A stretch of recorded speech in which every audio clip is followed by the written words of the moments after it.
नमस्कार, आप देख रहे हैं नॉन स्टॉप 9। मैं हूं शीतल राजपूत। पंजाब के फिरोजपुर में पीएम मोदी की रैली रद्द होने को लेकर सियासत तेज हो गई है। बीजेपी ने पीएम मोदी की सुरक्षा में चूक को लेकर सीएम चरणजीत सिंह चन्नी का इस्तीफा मांगा है, तो उधर पूर्व सीएम और बीजेपी के सहयोगी कैप्टन अमरिंदर सिंह ने पंजाब में राष्ट्रपति शासन लगाने की मांग कर दी।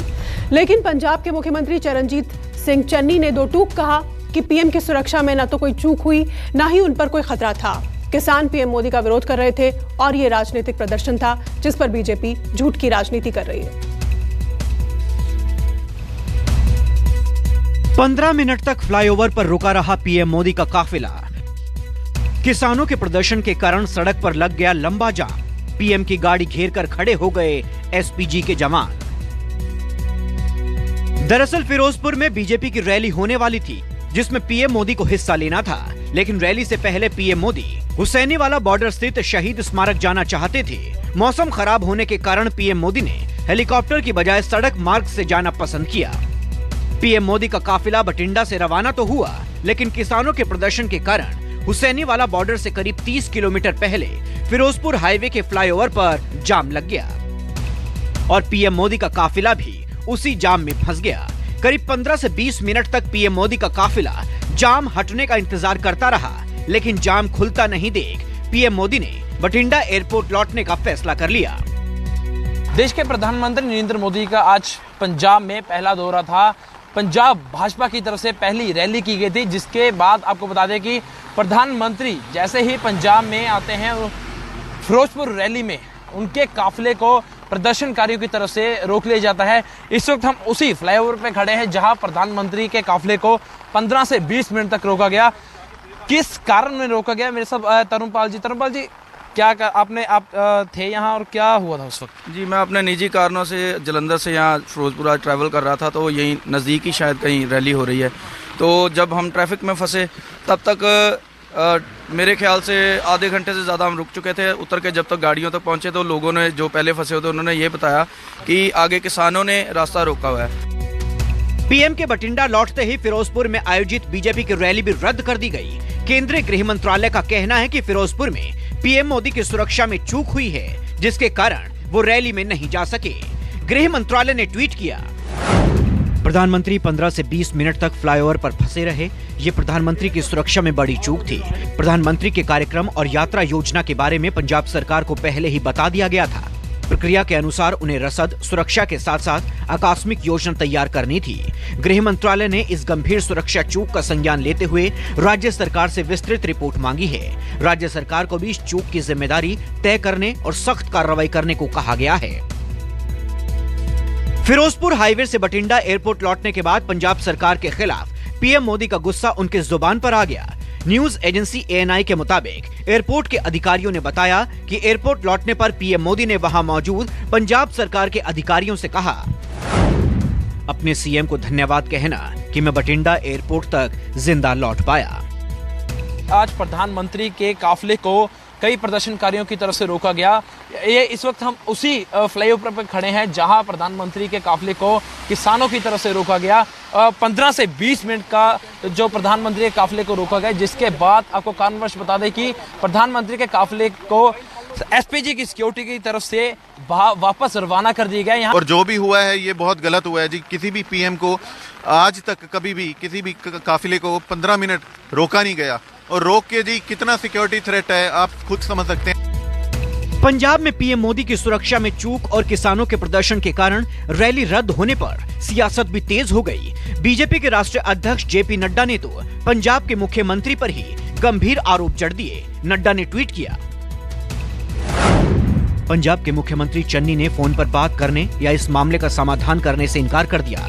पंजाब सरकार द्वारा इस्तेमाल की जाने वाली रणनीति लोकतांत्रिक सिद्धांतों में विश्वास रखने वाले किसी भी व्यक्ति को कष्ट पहुंचाएगी और उन्हें व्यथित करेगी। बीजेपी के राष्ट्रीय अध्यक्ष जेपी नड्डा ने पंजाब के सीएम पर तोहमत लगाई तो कांग्रेस प्रवक्ता रणदीप सुरजेवाला ने पलटवार किया। फिरोजपुर के रैली स्थल से खाली कुर्सियों की तस्वीर साझा करते हुए सुरजेवाला ने दावा किया कि रैली रद्द इसलिए हुई कि वहां पीएम को सुनने के लिए लोग ही नहीं आए। सुरजेवाला ने नड्डा को आरोपों से बचने की भी नसीहत दी। उन्होंने ट्वीट किया, प्रिय नड्डा जी, रैली रद्द होने का कारण खाली कुर्सियां रही। यकीन ना हो तो देख लीजिए। और हाँ, बेतुकी बयानबाजी नहीं। किसान विरोधी मानसिकता का सच स्वीकार कीजिए और आत्ममंथन कीजिए। पंजाब के लोगों ने रैली से दूरी बनाकर अहंकारी सत्ता को आईना दिखा दिया है। पीएम की रैली रद्द होने को लेकर पंजाब में सियासी भूचाल आ गया। बीजेपी और कांग्रेस नेता आमने सामने आ गए। दोनों एक दूसरे पर आरोपों की बौछार करने लगे। पंजाब सरकार ने बीच रास्ते में ही हाथ खड़े कर दिए कि हम सुरक्षा नहीं दे सकते, तो पीएम वापस गए हैं कि जहां सुरक्षा नाम की चीज नहीं है, जहां कानून का राज नहीं है, वो हमारी बात सत्य हुई। और ऐसी सरकार को एक भी पल सत्ता में रहने का अधिकार नहीं है। पंजाब के अंदर जिस तरह से आज प्रधानमंत्री जी की रैली के अंदर सिक्योरिटी ब्रीच हुआ, बहुत बड़ी सेंध लगी। ये कोई अचानक नहीं हुआ, मैं बार बार कहता रहा और मैं फिर आज कहने जा रहा हूं। कांग्रेस एक डिजाइन्ड कॉन्स्पिरेसी के तरीके से, एक डिजाइन मॉडल के तरीके से हमें पूरी दुनिया में बदनाम करती आई और करना चाहती है। क्योंकि बीजेपी से लोग इकट्ठे ही नहीं हुए और रैली फ्लॉप हो चुकी थी। फ्लॉप शो पे प्रधानमंत्री जाना नहीं चाह रहे थे और हमारे सर पे ठीकरा फोड़ रहे हैं कि हमने कोई रास्ते रुकवा दिए, हमने सुरक्षा में लैप्स किया। भैया, हमने कोई सुरक्षा में लैप्स पंजाब सरकार का नहीं है, हम बिल्कुल सुरक्षा।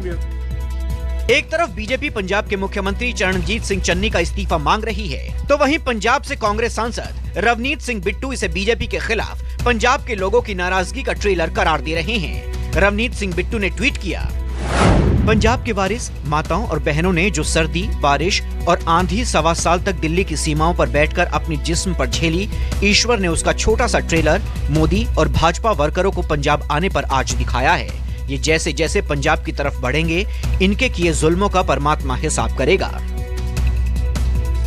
पंजाब से शुरू हुए आरोप प्रत्यारोप की ये सियासी लड़ाई दिल्ली तक आ पहुंची।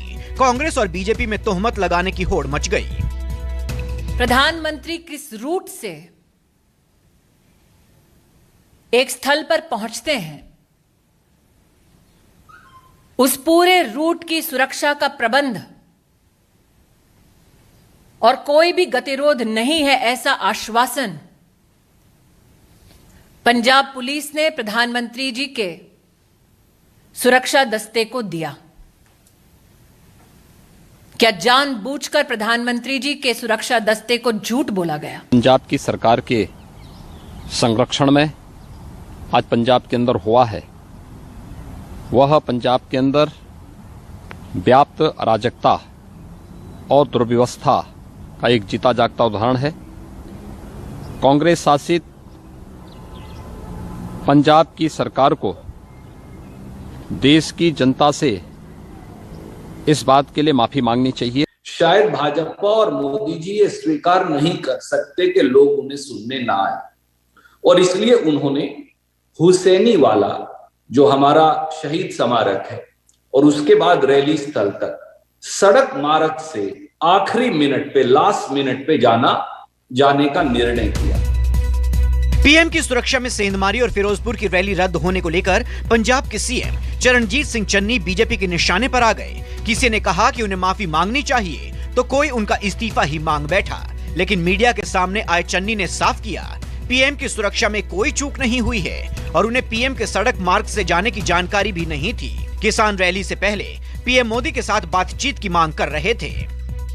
ये बिल्कुल गलत है कि प्रधानमंत्री जी जब पंजाब में आए तो उनकी सिक्योरिटी लैप्सेस दिखाकर उनको खतरे के साथ कोई जोड़ा जा रहा है। ये राजनीति इसमें नहीं होनी चाहिए। इस कारण हुआ कि हेलीपैड से हेलीकॉप्टर पे जाना था, अचानक प्रोग्राम सड़क पे जाने का बनाया गया, जो कि प्रोग्राम में नहीं था, पहले से नहीं था। फिर भी आगे एजिटेटर बैठे हैं, पीछे काफ़ी पीछे गाड़ियां रोककर बता दिया गया कि आगे एजिटेशन वाले एकदम सड़क पे आकर बैठ गए। अब सड़क पे एकदम कोई ट्राली लगाकर बैठ जाए, उसको हटाने में 10, 15, 20 मिनट, आधा घंटा लग जाता है। इसलिए सेफ साइड के लिए प्रधानमंत्री जी को बोला गया कि आप पीछे आ जाएं, हम अदर रूट या बाई हेलीपैड आपको ले चलते हैं। लेकिन उन्होंने वापस जाने का फैसला किया। चन्नी ने अपनी सफाई में पंजाबियत का हवाला दिया। ये भी दावा किया कि पंजाब के लोग मेहमानों के लिए कभी खतरा नहीं बनते, उनकी मेहमान नवाजी करते हैं, उनकी हिफाजत में अपनी जान तक लगा देते हैं। और किसी तरह का कोई खतरा यहाँ नहीं है और ना ही था, ना ही प्रधानमंत्री जी को ऐसा हुआ है। लेकिन फिर भी प्रधानमंत्री जी को या उन्होंने अपने तरीके से उनकी टीम ने फैसला वापस जाने के ले लिया, जबकि हेलीकॉप्टर से जा सकते थे, अदर रूट से भी जा सकते थे, लेकिन वो वापस गए हैं। हमें इस चीज़ का खेद है, हमें पीड़ा है। हम अपने प्रधानमंत्री जी को पूरा सत्कार और प्यार देते हैं और देते रहेंगे। बीजेपी जिस खतरे का हवाला दे रही थी, पंजाब के मुख्यमंत्री चरणजीत सिंह चन्नी ने उस थ्योरी को ही झुठला दिया। लेकिन क्या सीएम की सफाई केंद्र सरकार को रास आएगी? फिरोजपुर से अभिषेक मनरो के साथ विशाल इंग्लिश, चंडीगढ़, न्यूज़ 24। चलिए आगे बढ़ते हैं। अगली खबर राजस्थान से है, जहां के सरकारी दफ्तरों में भ्रष्टाचार को लेकर सीएम अशोक गहलोत के बयान के बाद एसीबी पूरी तरह से एक्शन मोड में आ गई है। एसीबी का इशारा यही है कि भ्रष्टाचार के खिलाफ जारी कार्रवाई अब और तेज होगी। मतलब सब बातें आप जानते हो, मेरे को कहने की जरूरत है। फिर न्यूज छप जाएगी, मैंने ये कह दिया, न्यूज छप गई ना। वो मैंने कहा टीचर्स पैसा देके ट्रांसफर करवाते हैं, तो न्यूज और ढंग से बन गई। जैसे कोई मैंने मंत्री जी के लिए कहा हो, मैंने जनरल बात पूछी, हर विभाग में होता है, शिक्षा विभाग की बात नहीं थी। हर विभाग जिस जो पोर्टफोलियो मेरे पास होते हैं, तो क्या मैं गारंटी ले सकता हूँ कि वहाँ कोई करप्शन होता ही नहीं होगा? होता है। वो लोग अपने लोग हैं, बाहर के लोग तो है नहीं, कोई विदेशी थोड़ी है वो लोग कोई। सीएम अशोक गहलोत का ये वो बयान है जो अब उनका तकिया कलाम बन चुका है। शायद सीएम गहलोत भी जानते हैं कि सरकारी महकमों में भ्रष्टाचार किस कदर पैर पसार चुका है। साल 2021 में एंटी करप्शन ब्यूरो यानी एसीबी ने पहली बार सबसे ज्यादा 501 मामले दर्ज किए थे। 29 मामले सिर्फ आय से ज्यादा संपत्ति अर्जित करने के थे और इनमें 16 मामले बड़े सरकारी अधिकारियों के खिलाफ थे। कुछ ऐसे जिले थे जहां पर नहीं होती थी, बट मुझे खुशी है कि ब्यूरो की टीम ने पूरे राजस्थान के हर जिले में और हर जगह पर हर विभाग के अधिकारियों को जो भ्रष्ट हैं उनके खिलाफ कार्रवाई की, जनता से मिलके। और तो और 32 भारत सरकार के अधिकारियों को भी हमारी एसीबी की टीम ने ट्रैप किया है। एसीबी की तरफ से 2021 में दर्ज मामले पिछले 3 सालों में सबसे ज्यादा हैं, लेकिन अब तक इनमें से आधे मामलों का भी कोर्ट में निपटारा नहीं हो सका है। महज 55 मामलों में ही आरोपियों को सजा मिल पाई है। ऐसा इसलिए हो रहा है क्योंकि कई मामलों में अभियोजन की मंजूरी नहीं मिली, तो वहीं कुछ मामलों में चार्जशीट पेश होने में देरी हो जाती है। लेकिन एसीबी इसी से खुश नजर आ रही है कि उसने आईएएस और आईपीएस अधिकारियों के खिलाफ भी कार्रवाई की है। काफी कंप्लेनेंट आए हमारे पास। फॉर एग्जांपल एसपी दौसा, उनके खिलाफ कंप्लेनेंट आया, जिस वजह से एसपी दौसा और 2 एसडीएम अरेस्ट हो सके। और शशांक यादव एक आईआरएस ऑफिसर थे, उनके सीधा हमारे पास एसीबी के पास फ़ोन आया, कंप्लेंट आया, इस तरह से पैसे लेके जा रहे थे। तो और आरएसएलडीसी की जो ट्रैप हुआ था, उसमें भी सीनियर ऑफिसर्स के खिलाफ कंप्लेंट आया। और एसपी सिरोही थे, जिनके एक हेड कांस्टेबल के खिलाफ मुकदमा दर्ज हुआ है, उसमें भी सीधा हमारे पास कंप्लेंट आया है। फिलहाल एसीबी के पास भ्रष्टाचार की शिकायतों से जुड़े 100 से भी ज्यादा फोन कॉल हर रोज आ रहे हैं और इन कॉल्स के आधार पर हर हफ्ते 2 से 3 लोगों को पकड़ा भी जा रहा है। लेकिन करप्शन पर अशोक गहलोत के बयान के बाद एसीबी ने 240 नए अधिकारियों को अपनी टीम में शामिल किया है, तो वहीं खराब परफॉर्मेंस वाले 90 अधिकारियों की छुट्टी भी कर दी है। एसीबी के इस तेवर से राजस्थान में भ्रष्ट अधिकारियों पर शिकंजा कसने की उम्मीद बढ़ गई है। KJ Srivatsan, Jaipur, news 24।